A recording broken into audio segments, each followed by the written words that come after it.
He walked onto the plane, just another passenger in the crowd. No security, no cameras, no presidential motorcade. Just a man in a suit, boarding like everyone else.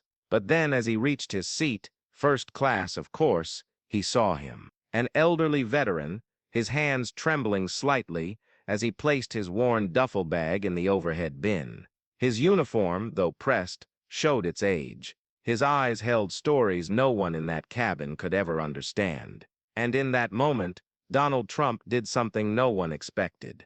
He turned to the veteran, smiled, and said, "Sir, this seat is yours." The entire cabin fell silent. And then, the unthinkable happened.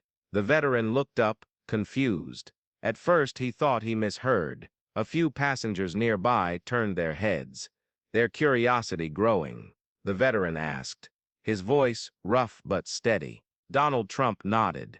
"This seat," he said, gesturing to the plush first-class chair. "It's yours." For a moment, the older man just stood there, processing. His uniform, decorated with medals, patches, and years of service, made it clear he had seen battles most people could never imagine. "I appreciate that, but you don't have to," the veteran finally said. Trump smiled. "I want to." The veteran hesitated, then gave a slow nod. As he sank into the seat, a few murmurs spread through the cabin. A businessman in the next row whispered something to his colleague. A flight attendant, holding a tray of drinks, froze mid-step.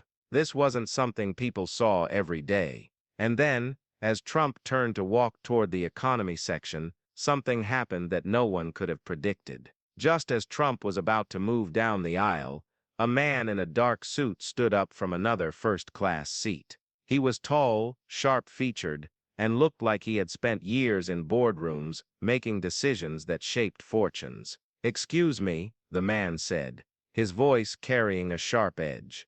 "Are you seriously giving up your seat?" A few people turned their heads. The atmosphere in the cabin shifted. Trump raised an eyebrow. "Yeah, problem," the man scoffed. "I just find it unusual. People in your position don't usually do things like this."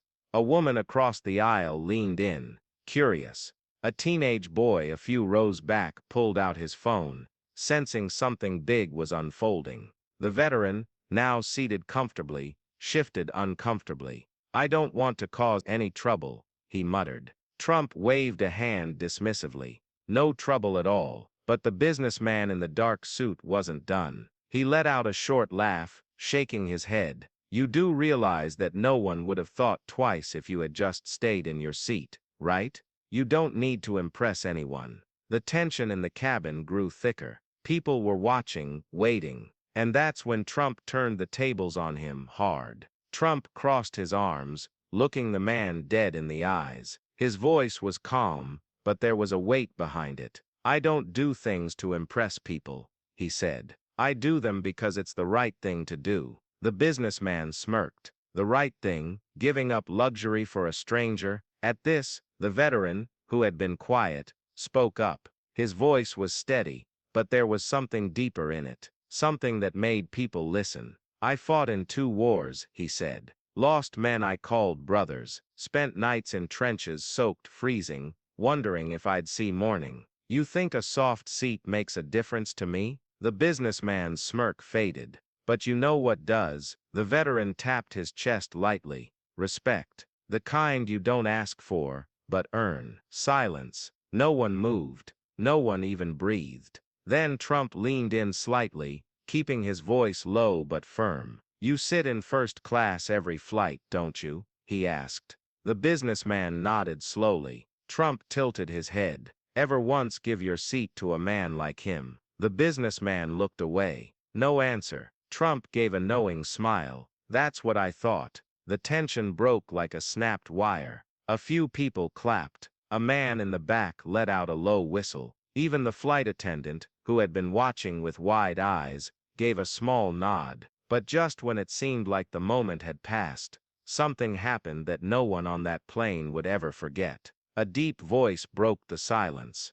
"I know that uniform." Everyone turned. An elderly man in the last row of first class stood up slowly. He was thin, his white hair neatly combed back, his hands slightly shaking as he grabbed onto the seat for support. His eyes, however, were sharp, focused. He stepped forward, eyes locked on the veteran. "What division?" The veteran blinked, surprised by the question. 82nd Airborne, he answered cautiously. A long pause, then the older man exhaled, almost in disbelief. "Charlie Company?" he asked.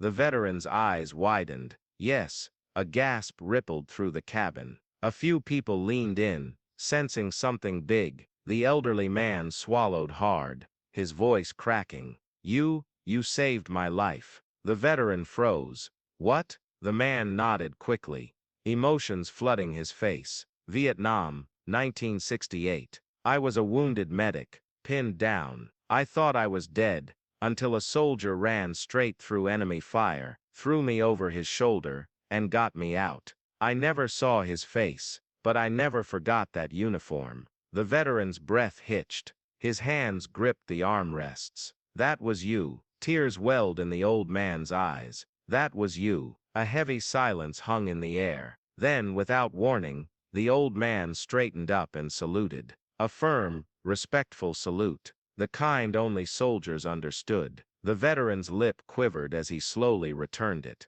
Then, applause. Not polite claps, a standing ovation. From first class all the way to the back of the plane. Even the businessman, the one who had challenged Trump, was on his feet. His face had changed. The arrogance was gone. The flight attendant wiped her eyes. The teenage boy with the phone, recording every second. And Donald Trump, he just stood there, arms crossed, a small smile on his face, watching history unfold in front of him. Then the pilot's voice crackled over the intercom. "Ladies and gentlemen," he said, his voice thick with emotion, "today, we're honored to have true American heroes on board. To the men who fought for our country, thank you." The cheers grew louder, and in that moment, on a flight that started like any other, two soldiers, separated by decades, were reunited by fate, all because one man gave up his seat. As the plane settled, conversations buzzed throughout the cabin. People who had been strangers just moments before were now sharing stories, shaking hands, and wiping away tears. The veteran and the old medic sat side by side, speaking in hushed voices, decades of memories resurfacing between them. The businessman, the same man who had questioned Trump, approached the veteran. His posture was different now, humbled. "Sir," he said quietly, his voice stripped of arrogance, "I was wrong." He reached into his wallet, pulled out a business card, and placed it on the veteran's tray table. "If you ever need anything, call me." Trump watched with a knowing look. Then, he leaned down and patted the veteran's shoulder. "Enjoy the seat," he said, with a grin. "I'll be fine back there." As he made his way to economy, passengers whispered among themselves. Some clapped him on the back. A woman in row 12 whispered,